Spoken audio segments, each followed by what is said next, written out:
Okay, there was a story from VGC, which is an independent outlet, has 20 million views over on X. And it's really got a lot of people riled up. A video game industry analyst said that there is hope in the games industry that GTA 6 could cost up to $100 so that other companies could raise their default prices as well. So the idea that $100 for a video game in 2025. First and foremost, we'd love to hear your thoughts before I get to everybody else's, Flash. Well, if you remember, some games used to be that much. Phantasy Star, I forget which one, was like $100, but that was for cartridges. It was different time.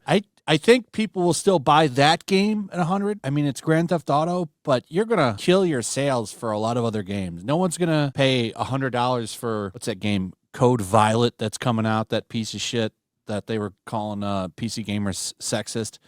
Like, no one's gonna pay those prices for those games. You're gonna kill your market. It's interesting to think about, because if they're looking to raise the default prices up from, and that's a base game, by the way. Right. Well, and how long did it take for the base price for these games to go from $60 to $70? It took 15 years, you know? And they want to raise it from $70 to $100. I mean, there are exceptions. Super Metroid, I think, was $69 in 1993, which adjusted for inflation is probably well over $100 at this point. And I remember thinking at the time, that's insane. I don't think the default for all games should raise at all, but I think there are exceptions to the rule. I do think GTA 6 could sell for $100. I really do. And I think people would buy it, but I do think it'll have massive adverse effects. RGT said this over on X. If you raise the price to $100 standard, you'll be selling a fraction of what you do now. Think of how many games are flopping at $60 and $70. If you need to charge $100 for your game, cut your budget.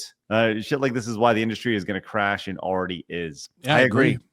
Yeah. Obviously, the inflated budgets for these games is one thing. Then the marketing on top of that. When we get into video games here on Side Shows, when we get into actually developing video games, we're going to have a small team. I don't know, 5, 6 folks. Everyone's going to have their vision for a game, and we're going to release those games. We're going to have 5, 6 months development cycles. We're going to be firing and going and blowing and doing quick turnarounds, and everyone's going to get their game made. It's certainly not going to be charging $100 for a game, maybe $100 for all of them. I don't know. We'll see. The budgets associated with these games are silly. And I think RGT is 100% right. You know, just it starts internally. You got to cut your budget when it comes to this. If you have to charge $100 to make money on your game, people will not buy that game unless it's a rare exception, like a Grand Theft Auto. What game would you pay $100 for, Flash? A retro one. Which one was that? Like maybe like Final Fantasy, the first one for NES today. Not even back then I wouldn't have paid that. I'm not paying that for a new game. I don't care what it is. That's fucking ridiculous. Especially when they're going to want you to pay for DLC and I was gonna in-game say, cosmetics. It's not even like when you buy the game, it's like the final version. They're going to be like, update this here, connect to the internet. So you're not even really paying like physically for the real game. So yeah, I wouldn't buy something for $100, no. Well, this was pointed out, and this is very true. Back in the 90s, Killer Instinct, $87. Donkey Kong Country 2, $80. Earthbound, $90, right? What you don't see in here, and these were like some of the top games. Some games were $20. Some games were $30. So there was a balancing act. These were the exceptions. If you look at these, every single one of these games, with the exception of Uniracers, but Uniracers actually had some hype behind it. Every single one of these games would be considered a quote unquote classic. Every single one of them. So these were the exception to the rule, not the rule. They would drop the price eventually. Remember when they had like Classic Series, or what did Nintendo 64 call theirs? Player's Choice. Yeah, the Player's Choice. Yep. Yeah. Yep. And they would be like $40 after a while. Right. And then Destin chimed in on this. This is actually from last year when this was talked about as well. He says some game prices are raised to $100. You now limited how many people can afford your game and your sales. I don't think raising game prices will even make a dent in the problem, because it's cost prohibitive at some point. Very AFK over here on X says, I publish video games for people who like video games because I like video games. Said the conventional logic is that players are not as price sensitive as people think, but this applies to 40 to 60. They say it doesn't make a difference. So the idea of price sensitive between $40 and $60.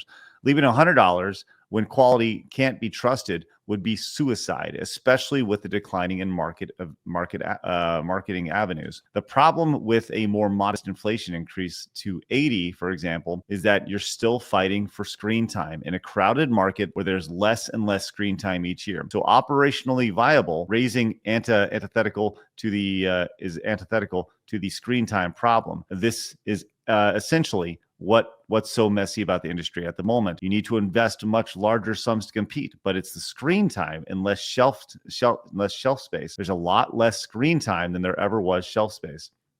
So risk is higher than ever, crazy levels.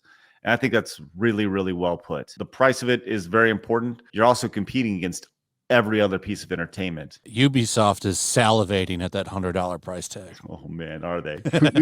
You mean we could sell for $100? Whoa. Just keep doing what you're already doing with those 3-day early access things. Like, if people want it, they'll pay for it. Look at what college football. That game is still, I think, the best-selling game of the year. And a lot of people paid like $100 and some bucks for that 3 days early. I'm okay with that because the base game is still the regular price. You just got to wait 3 days. Chat, what game would you pay $100 for? And I know some of you said none, right? Some of you have. It always comes down to perceived value when it comes to this.